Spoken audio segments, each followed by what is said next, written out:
Nah, bagaimana kita dapat meraih kesuksesan kita ini di ibadah Ramadan dengan takwa kepada Allah dan penyucian jiwa? Yang pertama, karakter takwa itu terbentuk dengan apa? Dengan puasa. Kurikulum Ramadannya ini jangan salah, jangan lewat nih. Supaya terbentuk karakter takwa kita kepada Allah, bulan Ramadan punya kurikulum. Apa kurikulum ketakwaan di bulan Ramadan? Satu, puasa siang harinya. Puasa meninggalkan apa yang Allah haramkan, yang tadinya halal, yang tadinya boleh. Tapi selama sebulan penuh di siang hari, dari terbit fajar sampai terbenamnya matahari, itu semuanya jadi haram. Ini inti pada puasa, semua jadi haram. Buat apa? Buat melatih kita. Kalau kita bisa meninggalkan apa saja yang boleh, yang halal bisa kita tinggalkan hanya untuk mematuhi perintah Allah, maka tentu kita bisa lebih kuat hati kita, lebih bersih hati kita untuk meninggalkan perkara-perkara yang asalnya memang hukumnya haram. Cara yang kedua, apa yang perlu kita siapkan agar kita sukses di bulan Ramadan, yaitu dengan menguatkan visi misi Quran dalam kehidupan muslim. Karena bulan Ramadan ini bulan turunnya Al-Quran.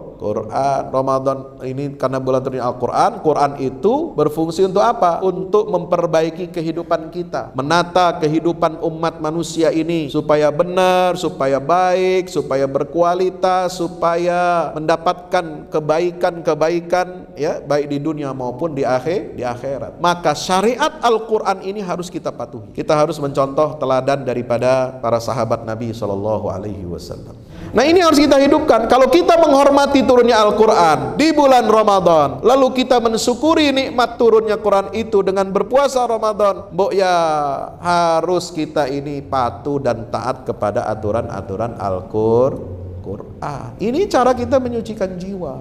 Yang ketiga adalah kesabaran. Karena Ramadan ini adalah syahrus sabar. Sum minal hurum watruk. Puasalah kamu dari semua yang haram. Ini Nabi SAW mengatakan, ya, bukan puasa makan, puasa minum, puasa dari yang haram. Karena ini kebanyakan kita ini begitu. Kadang-kadang kuat puasa tapi yang haram nggak kuat kita puasain, ya. Sum minal haram watruk, dan tinggalkan semua yang haram itu. Menyekutukan Allah haram, dosa durhaka pada orang tua haram, ya. Makan harta anak yatim haram, menyia-nyiakan anak haram, ghibah, namimah, dan semuanya itu haram. Makanya ini penyucian jiwa Ramadan ini, subhanallah. Disiplin yang keempat, disiplin ibadah, disiplin bangun tidur terasa di bulan Ramadan. Makanya bulan Ramadan itu jangan kita cuma sekedar mindahin makan sama tidur. Ini jadi nggak ada efeknya apa-apa kalau cuma sekedar mindahin jam makan. Kalau penyucian jiwa kita berhasil, maka pola hidup kita yang diisi dengan ibadah Allah itu juga bisa berhasil. Yang kelima adalah kepedulian sosial. Nabi menyebutnya sebagai syahrul muasat. Bulan kita berkasih sayang, bulan kita peduli kepada sesama, dan ini dicontohkan oleh Rasulullah SAW. Kenapa Rasulullah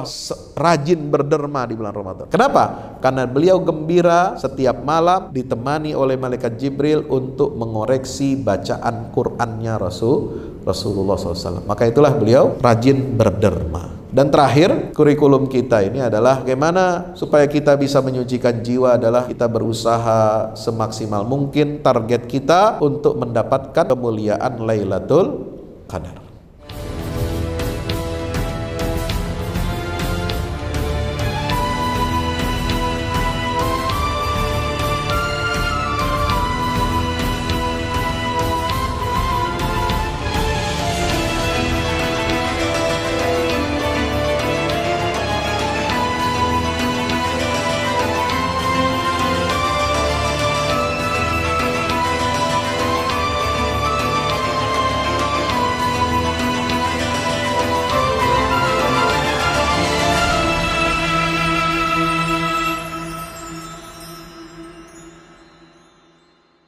Ta'ala dengan kita mengucapkan alhamdulillahi rabbil alamin atas nikmat, karunia, taufik dan hidayahnya.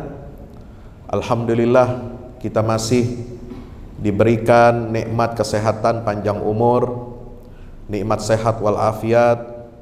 Mudah-mudahan kita senantiasa berdoa kepada Allah, Allahumma barik lana fi Sya'ban wa ballighna Ramadan. Mudah-mudahan Allah berikan keberkahan kepada kita, kesehatan di bulan Sya'ban ini, dan insya Allah mudah-mudahan kita dapat memasuki bulan Ramadan dalam keadaan sehat walafiat. Amin ya rabbal alamin. Salam dan salam tak lupa kita sampaikan kepada junjungan kita baginda Rasulullah Muhammad sallallahu alaihi wasallam.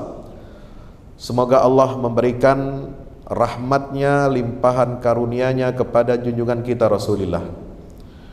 Karena begitu besar jasanya Rasulullah kepada kita umatnya, membawa kita kepada jalan Allah, menjauhkan kita dari jalan syaitan, membimbing kita untuk bahagia hidup di dunia dan insya Allah selamat nanti di yaumil akhirah. Amin ya rabbal alamin.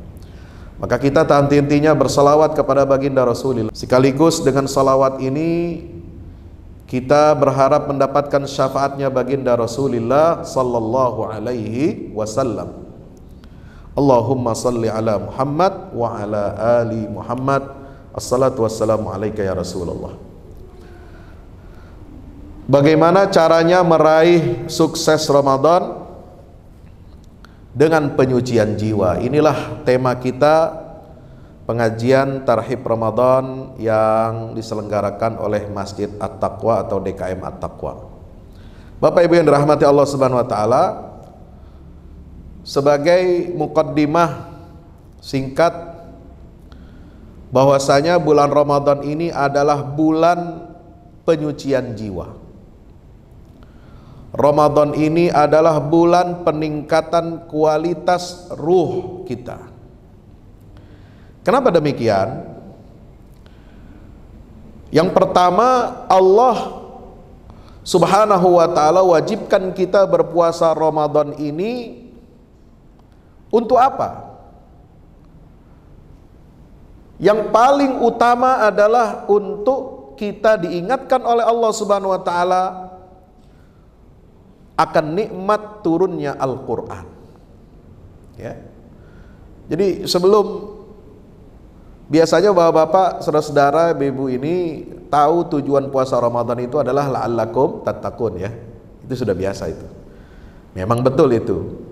Tetapi sebelum masuk kepada la'allakum tattaqun, di ayat 85 Allah menegaskan apa definisi puasa di bulan Ramadan itu. Definisi Ramadan itu apa? Syahrul Ramadan alladzi unzila fihil Quran. Bulan Ramadan, kata Allah, adalah bulan yang di dalamnya diturunkan Al-Quran. Maka kalau kita tarik dari ayat 185 ini ke 184, 184 kita diwajibkan berpuasa fi ayyamin ma'dudat, ayyaman ma'dudat, di hari-hari yang berbilang. Hari-hari yang berbilang itu kapan? Syahrul Ramadan alladzi unzila fihil Quran.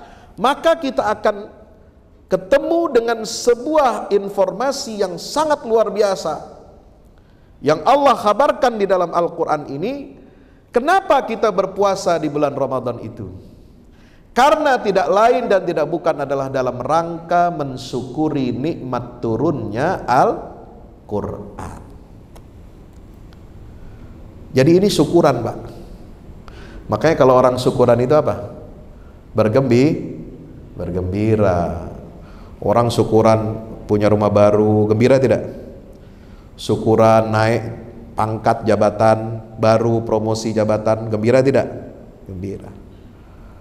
Orang mendapatkan anak, ya, atau yang udah kakek-kakek punya cucu baru, syukuran, gembira tidak?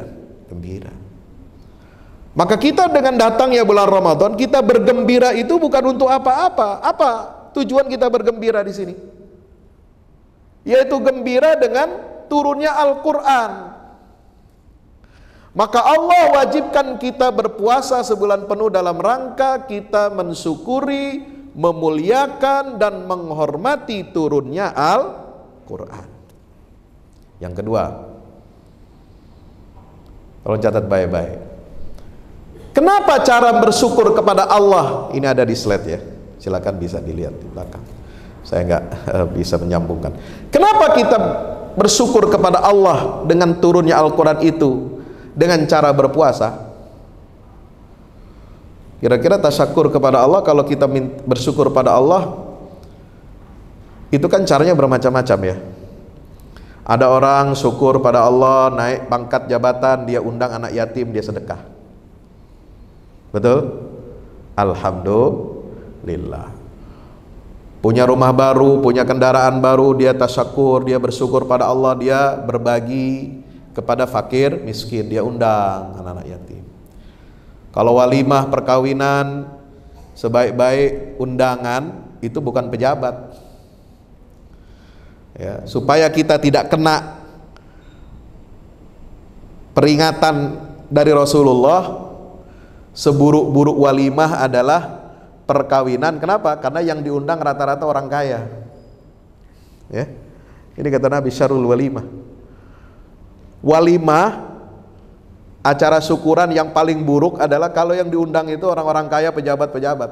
Tapi orang miskin, orang yatim, anak yatim itu nggak diundang. Nah, kita supaya menghindarkan hal itu, maka undanglah. Kalau kita mau bersyukur kepada Allah, sedekah kepada fakir, miskin, sedekah kepada anak yatim. Kalau bisa Bapak-bapak, kalau ada direksi atau siapa di sini yang menikahkan putranya, anaknya, itu anak-anak yatim yang diundang itu sediakan dia makan di tempat yang biasa diletakkan di situ, meja-meja VIP itu. Insya Allah, bukan pejabat saja yang disuruh makan di situ. Anak yatim, orang miskin, mereka perlu senang, gembirakan hati mereka. Supaya apa? Kita terhindar dari laknat Allah Subhanahu wa taala. Kalau kita mengadakan walimah, seburuk-buruk walimah adalah kata Nabi SAW, kalau yang diundang itu orang-orang kaya yang memang sudah kenyang makan, sudah kenyang perutnya. Ya. Cara kita bersyukur kepada Allah atas nikmat turunnya Al-Quran itu bermacam-macam. Tetapi kenapa Allah pilih puasa? Ada sedekah, ada zikir, ada sholat, ada sabar, kan ada tuh, wasta'inu bis sabri wassalah, ya kan, ada ayatnya kan, mintalah kamu pertolongan kepada Allah dengan bersabar dan sholat. Kenapa tidak dengan ibadah-ibadah yang lain kita mensyukuri nikmat Allah turunnya Al-Quran? Kenapa Allah perintahkan kita berpuasa? Caranya itu mensyukuri nikmat Allah dengan berpuasa. Jawabannya luar biasa. Ini ditulis oleh Grand Sheikh Al-Azhar, pemimpin Al-Azhar tertinggi di Mesir, yaitu Syekh Mahmud Shaltut. Beliau ini sahabat dekatnya Buya Hamka, yang menganugerahkan Buya Hamka itu gelar doktor honoris causa dari Al-Azhar. Jadi orang Indonesia satu-satunya itu dan yang pertama yang mendapatkan gelar doktor honoris causa dari Al-Azhar. Itu yang memberikan siapa? Syekh Mahmud Shaltut. Dalam bukunya Al-Islam Aqidatan wa Syariatan, beliau menulis, kenapa Allah mensyariatkan ibadah puasa sebagai rasa syukur kita atas nikmat turunnya Al-Quran? Karena Quran dan puasa ini punya fungsi yang sama. Apa fungsinya, Pak? Sama-sama menyucikan hati, menyucikan jiwa, dan sama-sama meningkatkan kualitas ruhiyah kita. Nah, ini. Jadi ini saya kira yang harus digarisbawahi. Tidak ada puasa Ramadan kalau kita tidak melakukan aktivitas penyucian jiwa. Dan karena memang puasa itu fungsinya untuk menyucikan hati kita. Hati kita ini kotor. Ya. Hati kalau tidak di maintenance selama setahun, coba bayangkan, siapa sih yang bisa memaintenance hati? Kalau servis mobil tiap berapa ya? 10.000 km ada servisnya ya. 5.000 ada servisnya. Servis besar 10.000. Ntar 80.000 ada servis besar. Ntar sekian ada servisnya ini dan sebagainya. Itu ada setiap versi secara berkala.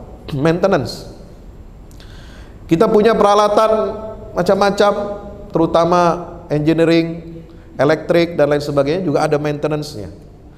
Kita pemeliharaan gedung ada pemeliharaannya secara berkala. Masjid ada pemeliharaannya secara berkala. Nah, hati kita ini juga harus di maintenance secara berkala. Kapan? Setahun sekali, minimal di bulan suci Ramadan.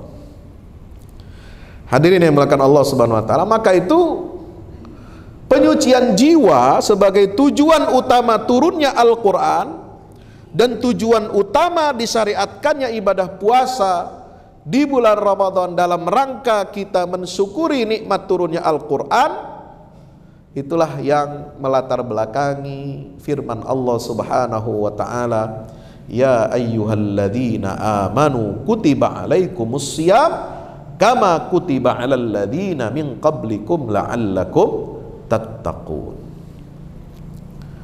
Wahai orang-orang yang beriman, dengarkan firman Allah ini. Sungguh telah diwajibkan kepada kamu berpuasa sebagaimana puasa itu diwajibkan kepada umat-umat orang-orang sebelum kamu. Apa tujuannya? La'allakum tattaqun, supaya kalian meraih ketakwaan. Jadi yang namanya takwa, inti daripada penyucian jiwa ini, dia tidak bisa dia tidak bisa secara instan ditanam di dalam diri kita. Ya, jadi takwa itu tidak bisa taken for granted, kata orang bule. Ya. Takwa itu harus diupayakan, takwa itu harus dilatih, takwa ini harus diasah. Nggak ada orang bertakwa tiba-tiba ujuk-ujuk jadi bertakwa itu tanpa proses, tidak ada. Karena takwa itu perlu pendidikan. Maka Ramadan itu adalah bulan pendidikan ketakwaan. Bulan kita mengasah dan melatih ketakwaan kita kepada Allah Subhanahu wa ta'ala. Nah, kalau kita lihat di dalam Al-Quran, kata-kata takwa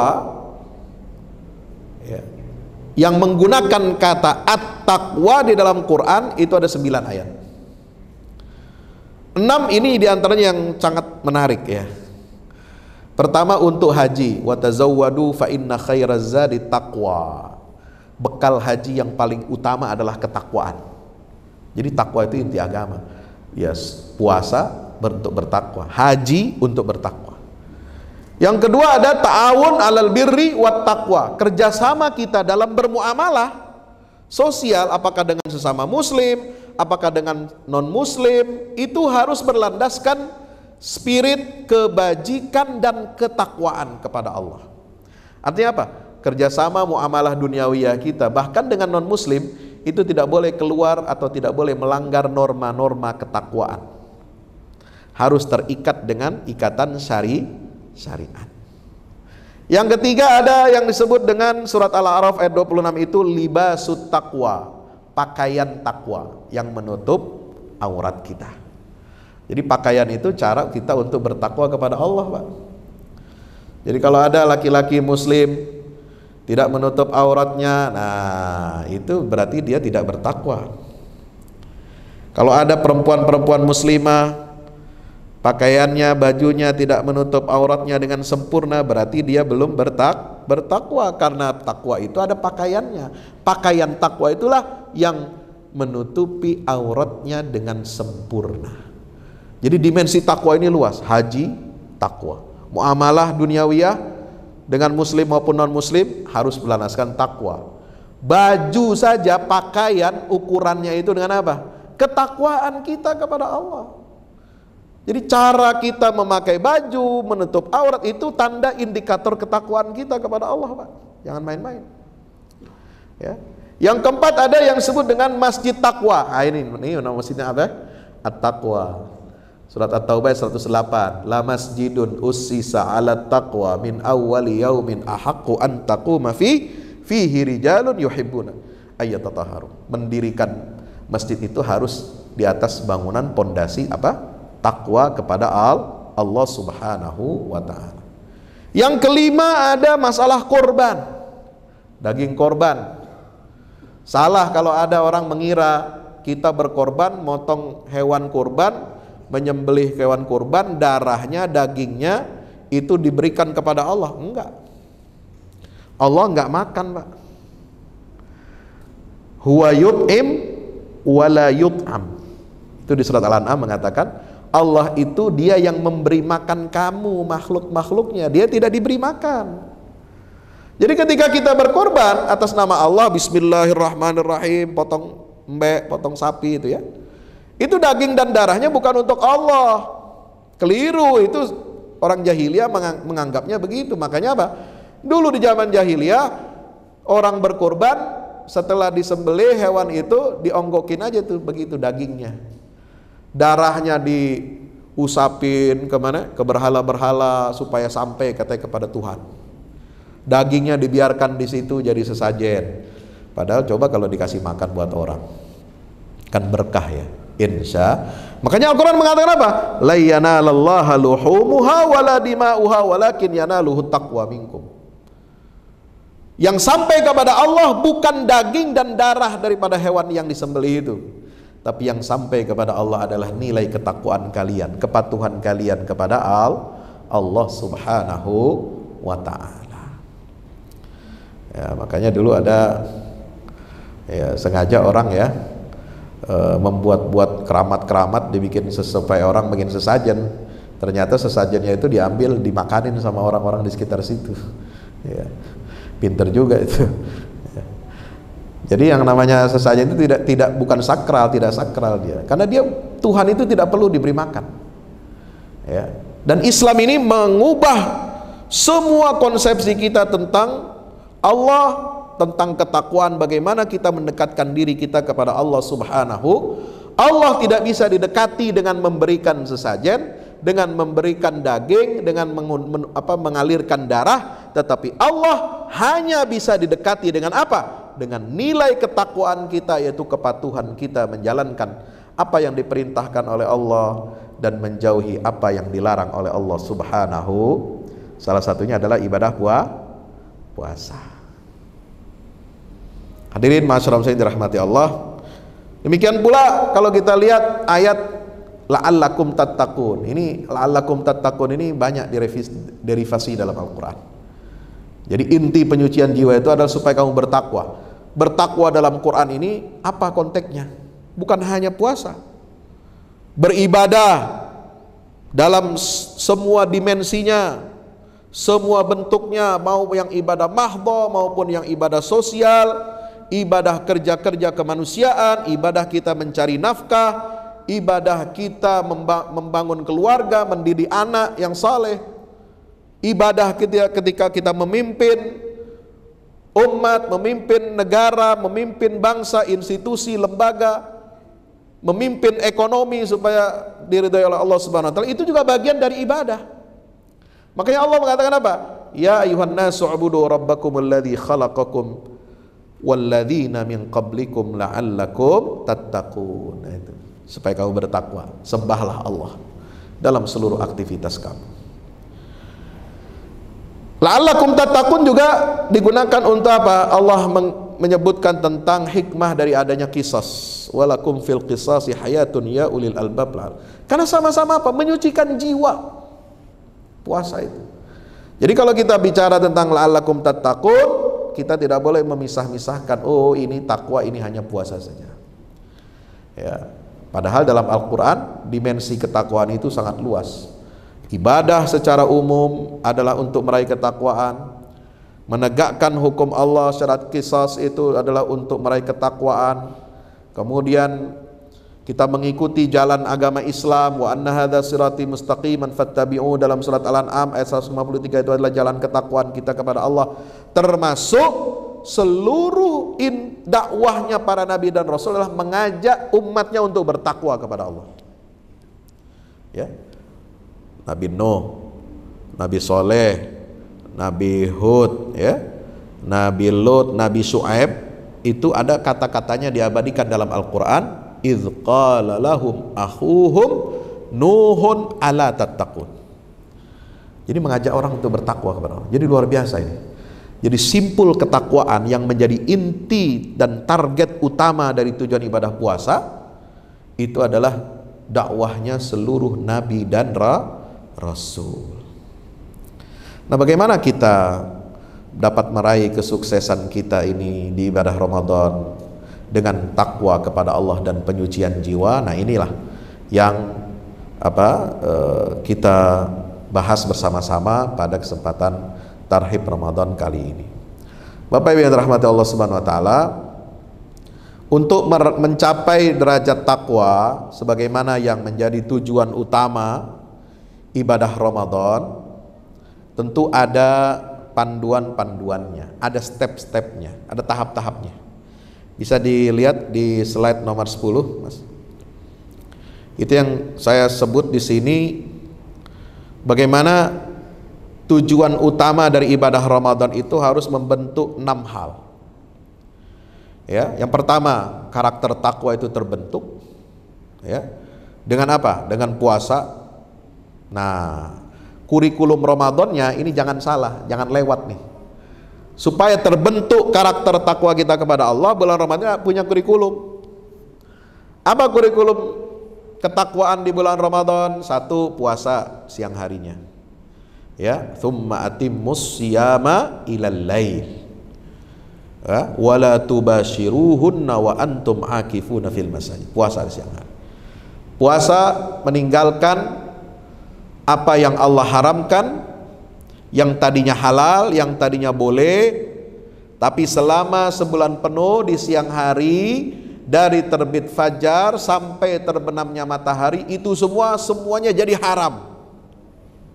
Ini inti pada puasa, semua jadi haram. Buat apa? Buat melatih kita.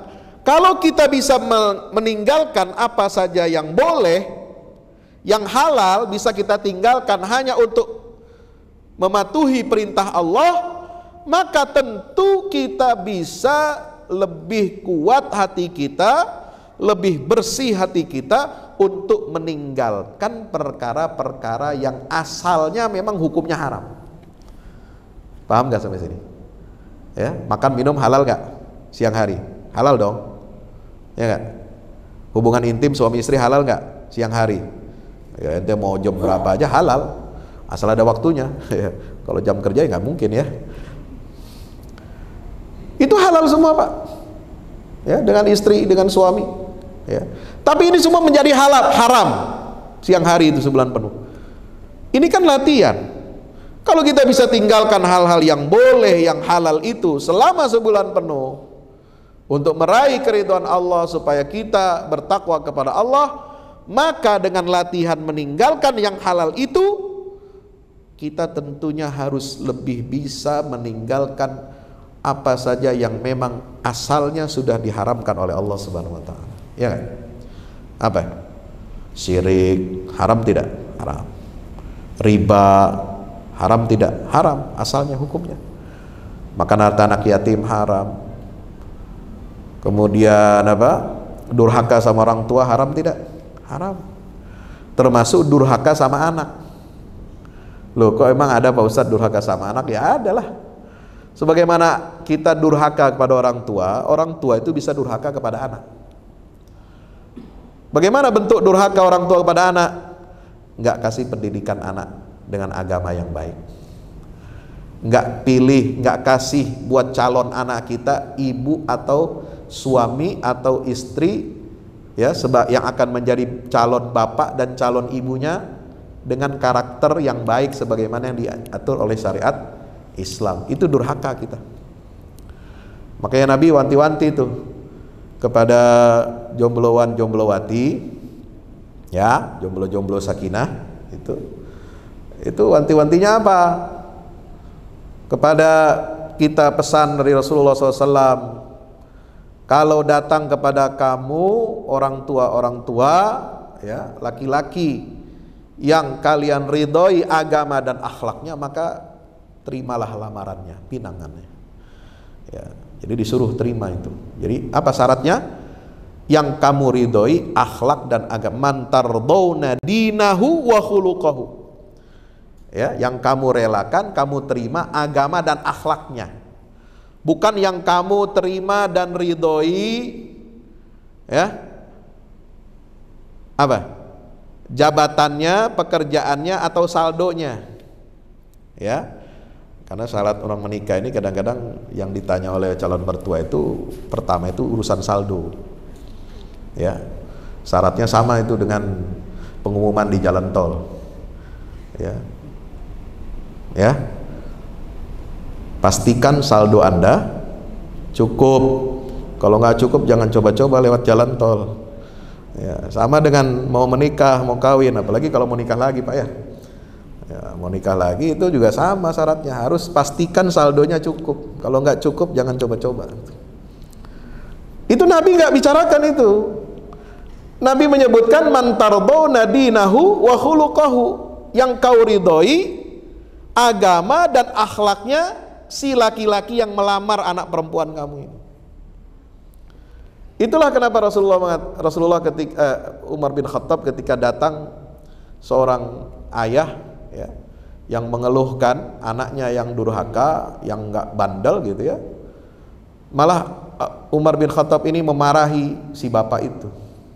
Dipanggil anaknya, kenapa kamu nggak taat kepada bapakmu? Kenapa kamu durhaka? Saya nggak durhaka ya, wahai Amirul Mukminin. Ya, saya kalau bapak saya bagus, baik, saya pasti nurut. Lah kenapa kamu nggak nurut sama bapak kamu? Karena dia tidak memberikan saya nama yang baik dan tidak memberikan buat saya ibu yang baik akhlaknya. Makanya saya jadi begini. Nama yang dia berikan menunjukkan nama yang buruk sehingga saya berkelakuan buruk. Ibu yang mendidik saya adalah ibu yang akhlaknya buruk sehingga saya jadi begini. Makanya kata Umar bin Khattab, ini dengarkan ucapan anakmu, bukan dia yang durhaka kepada kamu, tapi kamu orang tua yang durhaka kepada anakmu ini. Kenapa? Kamu tidak beri nama yang baik dan kamu tidak berikan untuk anakmu istri atau ibu yang baik buat anak-anakmu itu mendidik. Jadi Bapak Ibu dirahmati Allah, itulah membentuk karakter takwa. Ya. Jadi itu semua yang dilarang oleh Allah. Semua dosa-dosa maksiat yang haram itu nggak boleh dilakukan. Lah, aneh bin ajaib kalau ada orang berpuasa tetapi dia masih melakukan yang haram. Betul? Ya, aneh. Loh, padahal dia bisa meninggalkan makan dan minum. Makan dan minum dia bisa tahan. Kenapa dia nggak bisa menahan lidahnya untuk ghibah? Kenapa nggak bisa tahan matanya untuk melihat yang haram? Kenapa dia nggak bisa tahan telinganya untuk mendengarkan yang haram? Kenapa nggak bisa dia tahan tangannya untuk tidak melakukan hal-hal yang dilarang oleh Allah Subhanahu wa Ta'ala? Ini rugi sekali Bapak Ibu yang dirahmati Allah. Maka itulah penyucian jiwa di situ. Ya, kita sedang latihan ini. Ya. Nah, oleh sebab itu, kalau kita bisa meninggalkan apa yang dihalalkan oleh Allah dalam tempo waktu tertentu, ayyaman ma'dudat, maka dengan latihan itu sebulan penuh, ini bisa membentuk karakter jiwa kita, sehingga karakter jiwa kita ini tahan godaan-godaan iblis, godaan syaitan. Ya, sehingga apa? Di luar bulan Ramadan, bahkan di saat bulan Ramadan itu dia sedang melakukan ibadah puasa, dia bisa menjauhi perbuatan-perbuatan yang haram. Kenapa demikian Bapak Ibu? Ini ada rahasianya. Puasa kita mungkin sah, tapi kalau kita melakukan keburukan-keburukan, ya, kejahatan-kejahatan, levelnya baik yang besar maupun kecil, itu pahalanya hilang, pahalanya hangus. Puasanya sah. Kenapa demikian? Karena puasa ini istimewa, khusus. Yang menilai dan mencatat langsung amal itu Allah, bukan malaikat lagi, Pak. Paham ya? Kalau kita mau sholat, yang nyatat malaikat, Pak. Sholat sunnah, tahiyatul masjid, qobliyah, sholat fardu, zikir, baca Quran, salawat, semua itu yang nyatat malaikat. Dan malaikat juga kalau mau catat itu ada etikanya, ya. Kalau orang ini mau berbuat jahat baru niat, nggak dicatat. Tapi kalau dia membuat jahat dibuktikan, dicatat cuma satu. Itu pun berharap supaya orang ini bertobat. Itu malaikat, itu adabnya. Kalau ingin berbuat baik baru niat saja, itu udah dicatat pahalanya, baru niat saja. Ketika dilakukan perbuatan baik itu dicatat 10 kebaikan oleh malaikat. Itu adabnya malaikat itu luar biasa. Tapi kalau puasa, ini yang langsung mencatat itu Allah, yang langsung turun tangan, ya. Bukan malaikat, Pak. Dan kalau Allah langsung turun tangan, itu terserah Allah. Kalau dia nggak suka dengan perbuatan kita ketika kita berpuasa, dia akan batalkan semua pahala-pahala kita. Makanya Nabi SAW bersabda bagaimana? Malam yada' qawlaz zuri awil amala bihi falaysa lillahi hajatun fi ayyada'a ta'amahu wa syarabahu. Ini tanpa tedeng aling-aling ya. Ini tegas-tegesan aja Allah ini kalau soal urusan puasa. Ya. Kalau Allah nggak suka dengan puasa kita, karena puasa kita bercampur dengan maksiat, bercampur dengan dosa, bercampur dengan yang haram, Allah nggak suka, udah habis, batal semua pahala kita, Pak. Maka Nabi SAW mengatakan, siapa orang yang tidak berhasil dan tidak mau meninggalkan ucapan dusta ataupun perbuatan dusta, maka Allah tidak lagi membutuhkan dia sudah meninggalkan makan dan minumnya di siang hari bulan Ramadan. Nauzubillah. Makanya Nabi selalu mengingatkan kepada kita itu sebelum puasa Nabi selalu mengingatkan pada kita, rubba shaimin laisa lahu min siyami illa al-ju' wa rubba qaimin hazzuhu minas siyami sahar. Banyak orang yang berpuasa di siang hari Ramadan yang dia dapat cuma apa? Lapar sama haus, al-ju' wal atas. Dan banyak orang yang qiyamul lail di bulan Ramadan, menghidupkan malamnya di bulan Ramadan, dia hanya mendapatkan apa? Mendapatkan begadangnya saja. Kenapa? Karena bercampur dengan maksiat, Pak.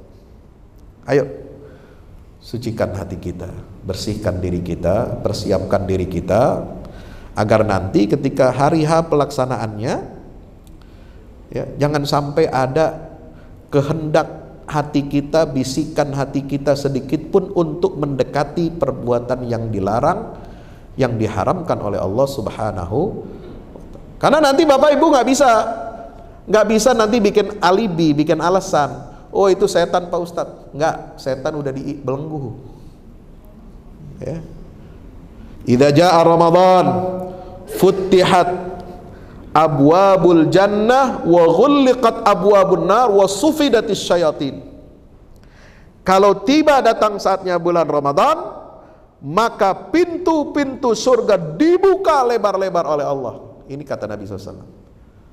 Dan bahasanya itu bukan futihat, sekedar dibuka, ya.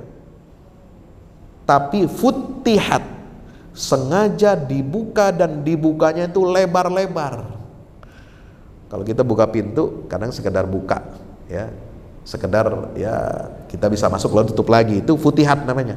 Tapi kalau futihat itu dibuka sengaja oleh Allah, malaikat yang membukanya dibuka secara lebar-lebar dan tidak ditutup lagi oleh Allah. Itu makna futihat. Sebaliknya, kalau pintu-pintu neraka yang akan mengantarkan kita masuk ke dalam neraka itu ditutup rapat-rapat. Tidak cukup ditutup rapat-rapat, setannya dibelenggu, maka setan tidak bisa mengganggu kita. Terus kalau ada yang berbuat maksiat, Pak Ustadz, kenapa itu? Itu karena murni bisikan hatinya. Jadi Anda nggak bisa nanti menyalahkan setan. Nah, makanya setan nanti senang dia bulan Ramadan. Nah, lu nggak bisa jadikan gue kambing hitam, cari aja kambing guling gitu ya. Nah, kira-kira begitu. Nggak bisa kita mengkambing hitamkan setan di bulan Ramadan.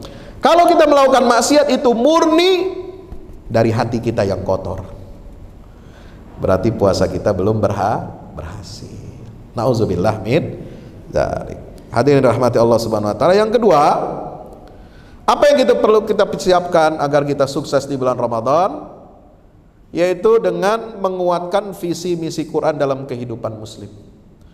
Karena bulan Ramadan ini bulan turunnya Al-Quran.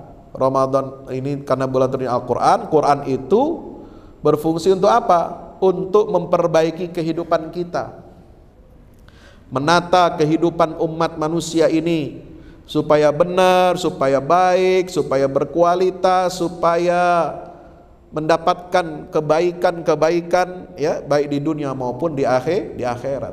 Maka syariat Al-Quran ini harus kita patuhi. Kita harus mencontoh teladan daripada para sahabat Nabi SAW. Mereka yang udah terbiasa dulu minum minuman keras, ya, minuman keras itu zaman jahiliyah itu luar biasa. Ada sekitar 100 istilah nama sebutan bagi anggur minuman keras itu di masa jahiliyah. Ya, kalau zaman sekarang cuma sebutannya berapa sih? Brandy, whisky, apalagi itu. Ya, sedikit lah ya. Zaman dulu jahiliyah orang Arab itu saking gemarnya minum minuman keras, mereka ini mempunyai sebutan nama bagi minuman keras itu, khamar itu ada 100. Dan saking gilanya mereka ini di zaman jahiliyah, ada yang sebelum mati ya, karena saking senangnya dia minum minuman keras, dia sudah pesan kepada ahli keluarganya, kalau saya mati nanti tolong itu stok minuman kerasnya jangan kalian habiskan ya, tiap hari kalian harus guyur di atas pusara saya supaya saya bisa minum juga nanti di dalam kubur. Segila itu, Pak. Tapi ketika ayat innamal khamru wal maisiru wal ansab wal azlamu rijsun min amali syaitan fajtanibu la'allakum tuflihun, berhenti total. Subhanallah ya. Semua anggur minuman keras yang ada di drum-drumnya itu, kalau mereka nyimpan minuman keras itu udah di rumah mereka itu pakai drum-drum gitu ya. Kalau kita menyaksikan drum-drum sekarang itu di Eropa itu hanya untuk penyimpanan ya, storage minuman keras bertahun-tahun, makin lama katanya puluhan tahun, ratusan tahun tuh rasanya makin hebat gitu. Ya, nah itu sama lah zaman dulu juga seperti itu. Itu di rumah mereka itu drum-drumnya itu dikeluarkan, dihancurkan, makanya banyak mengalir air-air anggur itu di jalan-jalan kota Madinah pada waktu itu. Subhanallah, karena taatnya mereka kepada aturan Allah. Demikian pula sama yang perempuan ya, yang biasanya tabarrujnya itu tabarrujul jahiliyah, bersolek, berdandan ala jahiliyah, rambut kemana-mana, telinga, leher kemana-mana kelihatan, ketiak ya, kemudian payudara kelihatan kemana-mana ya, lekuk tubuhnya, masya Allah. Itu pakaiannya Arab jahiliyah itu begitu zaman dulu ya. Lalu diperintahkan oleh Allah untuk ditutup. Ya ayuhan nabiyyu qul li azwajika wa banatika wa nisa'il mu'minin yudnina 'alaihinna min jalabibihin. Diperintahkan oleh Allah supaya tutup tubuh perempuan. Ya, seluruh anggota tubuhnya kecuali wajah dan kedua telapak tangan. Semua mentaati, Pak. Maka langsung semua perempuan-perempuan Ansar, istri-istri sahabat Nabi, anak-anaknya sahabat Nabi, semuanya yang tadinya lagi jalan-jalan di luar, di gang-gang di Madinah, diperdengarkan ayat itu, dibacakan oleh orang-orang yang diutuskan Rasulullah, turun ayat ini, langsung mereka lari masuk ke dalam kamar, mereka ambil sarung-sarung, kain-kain, ya, apa yang ada di rumahnya untuk menutupi auratnya. Maka kata Sayyidah Aisyah, saya hampir ya mengatakan bahwa seolah-olah di atas tubuh perempuan-perempuan muslimah itu ya seperti ada burung gagak. Burung gagak itu warnanya hitam, yang kelihatan putih cuma apa? Bola matanya sedikit itu pun ya. Kenapa? Ketutup semua. Subhanallah. Nah, ini harus kita hidupkan. Kalau kita menghormati turunnya Al-Quran di bulan Ramadan, lalu kita mensyukuri nikmat turunnya Quran itu dengan berpuasa Ramadan, ya harus kita ini patuh dan taat kepada aturan-aturan Al-Quran. Ini cara kita menyucikan jiwa ya. Yang ketiga adalah kesabaran, harus kita tumbuhkan. Karena Ramadan ini adalah syahrus sabar. Nabi pernah didatangi ya. Nabi pernah datangi seorang sahabat. Lama beliau nggak jumpa.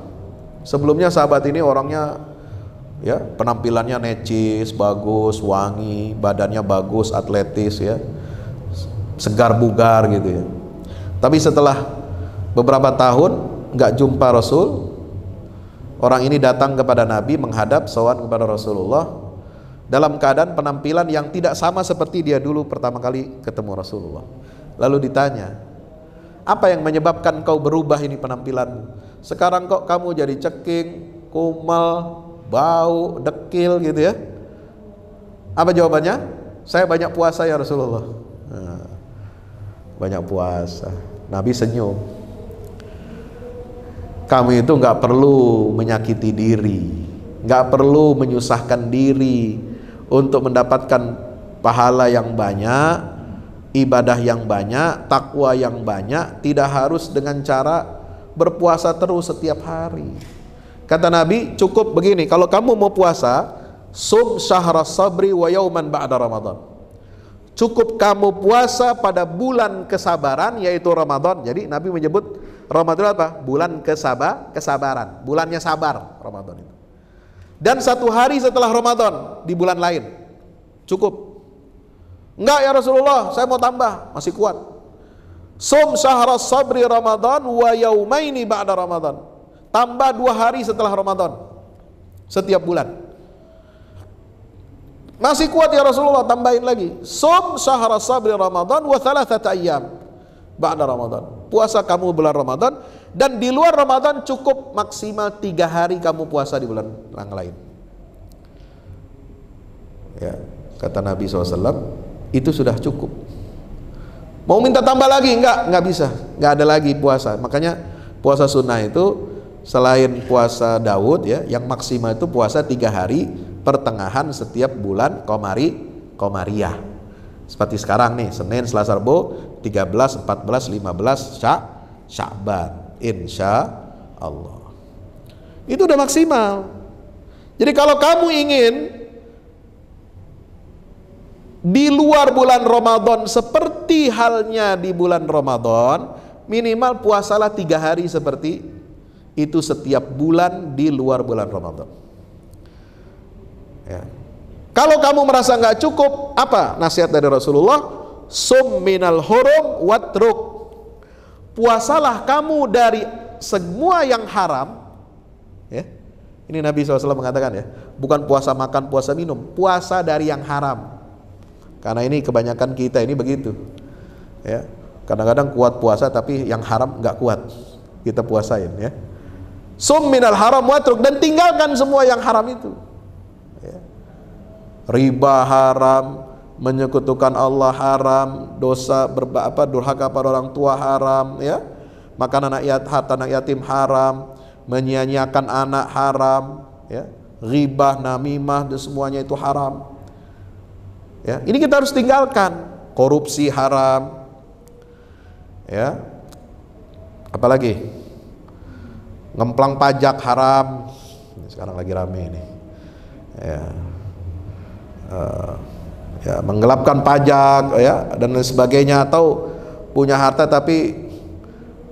banyak tapi nggak dilaporin, itu haram juga itu ya. Dipakai nama orang, pakai nama ini dan sebagainya ya, itu nggak boleh. Makanya ini penyucian jiwa Ramadan ini, subhanallah. Disiplin yang keempat, disiplin ibadah, disiplin bangun tidur terasa di bulan Ramadan. Makanya bulan Ramadan itu jangan kita cuma sekedar mindahin makan sama tidur ya. Ini jadi nggak ada efeknya apa-apa kalau cuma sekedar mindahin jam makan pagi, jam makan siang pindah ke sahur ya, jam makan malam pindah ke maghrib gitu ya. Tidurnya Masya Allah, tidurnya dari habis subuh tidur lagi itu sampai jam berapa ya, apalagi kalau weekend ya, Masya Allah. Nah kita jangan begitu. Puasa itu nggak harus ada perubahan. Kalau penyucian jiwa kita berhasil, maka pola hidup kita yang diisi dengan ibadah Allah itu juga bisa berhasil ya. Yang kelima adalah kepedulian sosial. Nabi menyebutnya sebagai syahrul muasat, bulan kita berkasih sayang, bulan kita peduli kepada sesama. Dan ini dicontohkan oleh Rasulullah SAW. Kenapa Rasulullah rajin berderma di bulan Ramadan ya?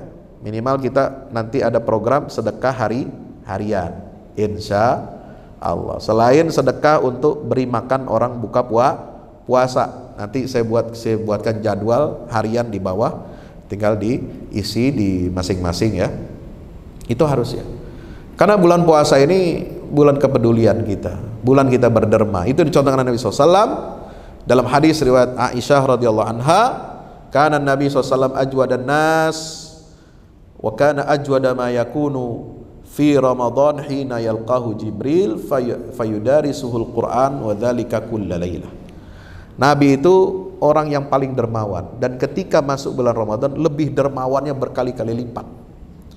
Ya. Kenapa? Karena beliau gembira setiap malam ditemani oleh malaikat Jibril untuk mengoreksi bacaan Qur'annya Rasulullah SAW. Maka itulah beliau rajin berderma. Dan terakhir, kurikulum kita ini adalah bagaimana supaya kita bisa menyucikan jiwa adalah kita berusaha semaksimal mungkin, target kita untuk mendapatkan kemuliaan Lailatul Qadar. Lailatul Qadar ini istilahnya kalau bahasa kerennya itu the game changer ya, yang mengubah permainan, mengubah kualitas hidup kita ya. Game changernya itu di Lailatul Qadar, dari malam pertama sampai malam terakhir semua luar biasa Ramadan ini. Tapi ada the game changer yang sangat istimewa, yang itu tidak bisa didapatkan oleh semua orang yang berpuasa Ramadan. Itu adalah bagaimana kita mendapatkan Lailatul Qadar. Ini yang mengubah visi hidup kita, diisi dengan ibadah, ibadahnya lebih baik daripada 1000 bulan. Bagaimana dapatnya?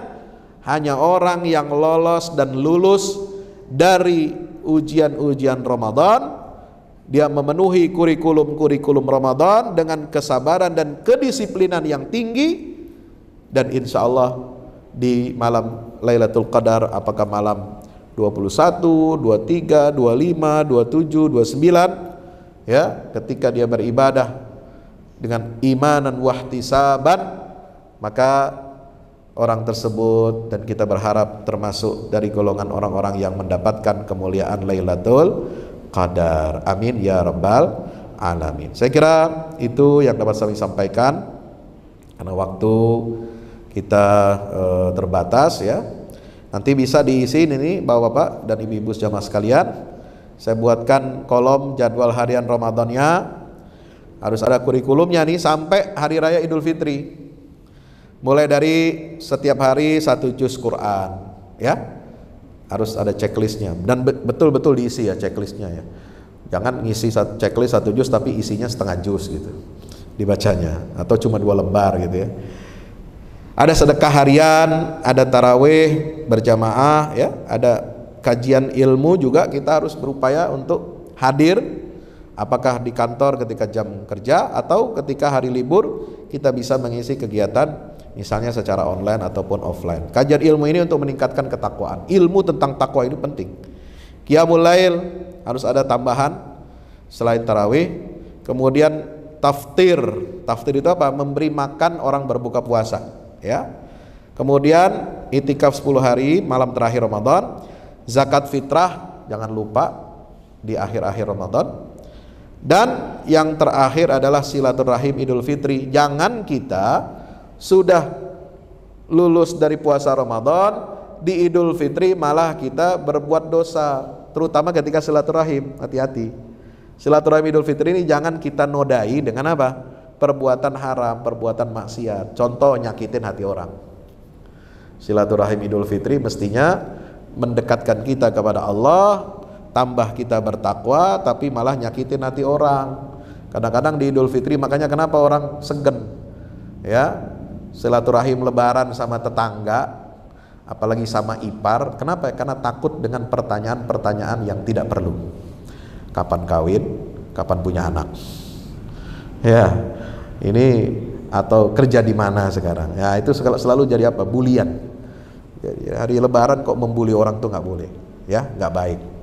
Ini harus dihindari. Makanya hari lebaran itu ada etikanya, ada adabnya ketika kita bersilaturahim. Jangan buka lagi ya, baru kita minta maaf kepada sanak saudara, minal aidin wal faizin, mohon maaf lahir batin. Habis itu ngobrol-ngobrol ya, nggak terkontrol, maka terjadilah ya yang bisa membuat hati orang lain itu sakit. Nauzubillah min zalik. Demikian, wallahu a'lam bishawab. Wassalamualaikum warahmatullahi wabarakatuh.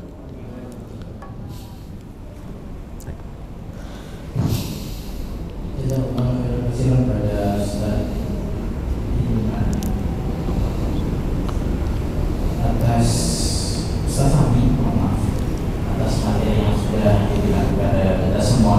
Semoga dengan bekal yang telah Ustaz berikan dapat kita jadikan pengingat sekaligus bekal kita untuk menghadapi Ramadan tahun ini.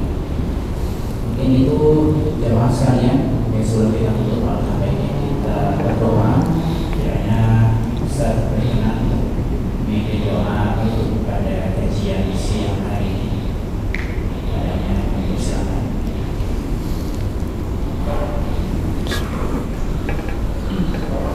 Astaghfirullahalazim, astaghfirullahalazim, astaghfirullahalazim. Kita mohon ampun kepada Allah Subhanahu wa taala. Mudah-mudahan yang hadir di majelis ini maupun yang mengikuti secara offline, online, mudah-mudahan dosanya semua diampuni oleh Allah, kesalahan-kesalahannya diampuni oleh Allah Subhanahu wa taala, dan kita semua mendapatkan ilmu yang bermanfaat dunia wal akhirah.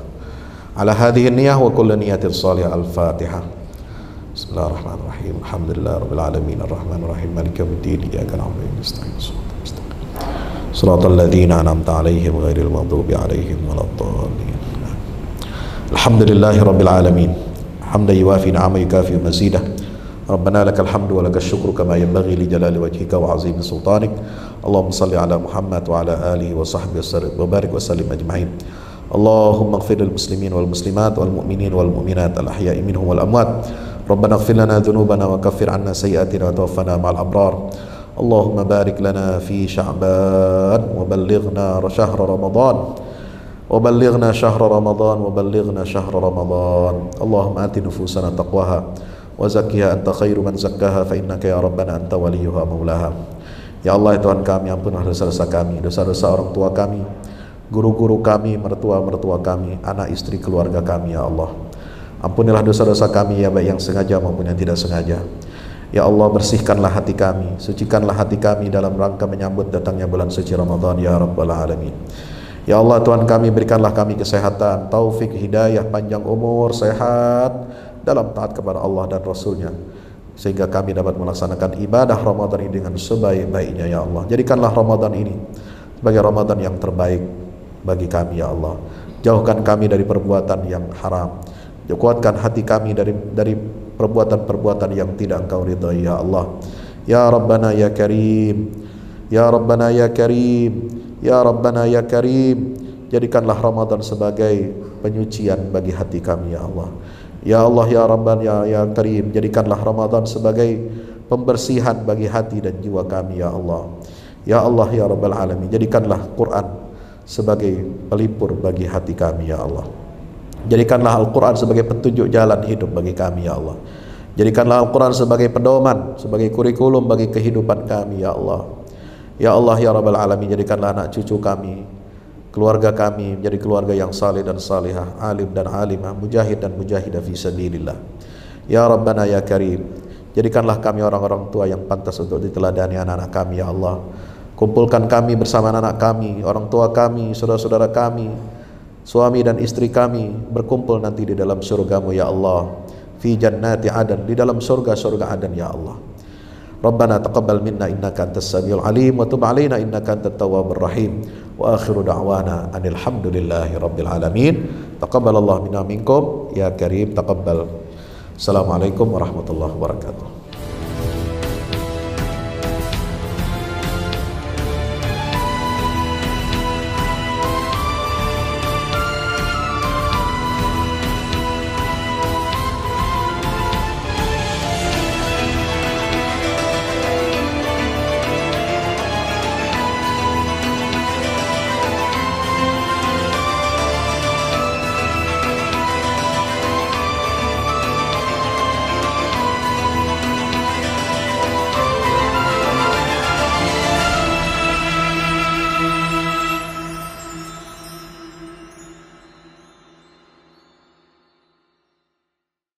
Assalamualaikum warahmatullahi wabarakatuh. Alhamdulillah kita udah selesai pengecoran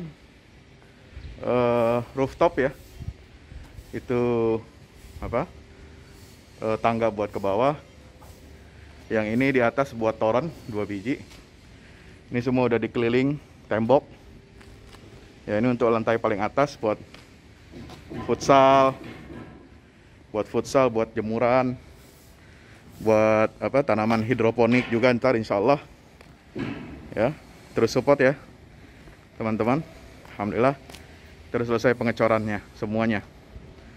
Ya, ini progres kita terbaru. Dan jadi buat olahraga, buat utilities ya, multiguna. Nah, kita turun sini semua. Ini lantai 3. Ini untuk asrama ya, untuk kamar-kamar, dan nah di situ musola. Nanti di situ musola ya. Ini kamar-kamar dan musola buat santri-santri tahfiz kita insya Allah.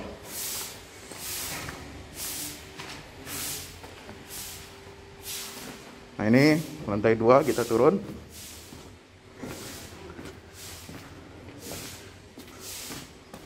Ini untuk kelas-kelas ya. Kelas-kelas tahfidz, kelas-kelas tadabbur. Insya Allah mau udah jadi. Alhamdulillah dengan dukungan antum semua. Nah, tinggal ke bawah di sini buat aula. Aula semua di sini ya. Mohon doanya terus.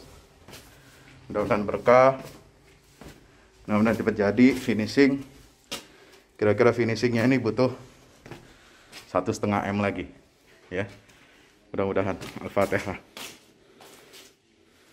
Al-Fahmu Institute mempersembahkan serangkaian buku karya Ustadz Fahmi Salim LCMA. Buku pesan-pesan tauhid untuk negeri di masa pandemi. Buku mutiara ilmu-ilmu Al-Quran. Ada diskon 20% untuk buku tafsir sesat 58 esai kritis wacana Islam di Indonesia dan buku kritik terhadap studi Al-Quran kaum liberal. Anda dapat memesannya melalui layanan WhatsApp di nomor 0877 063 7192 dengan format pemesanan ketik nama, alamat lengkap, nomor handphone, dan jumlah buku yang diorder.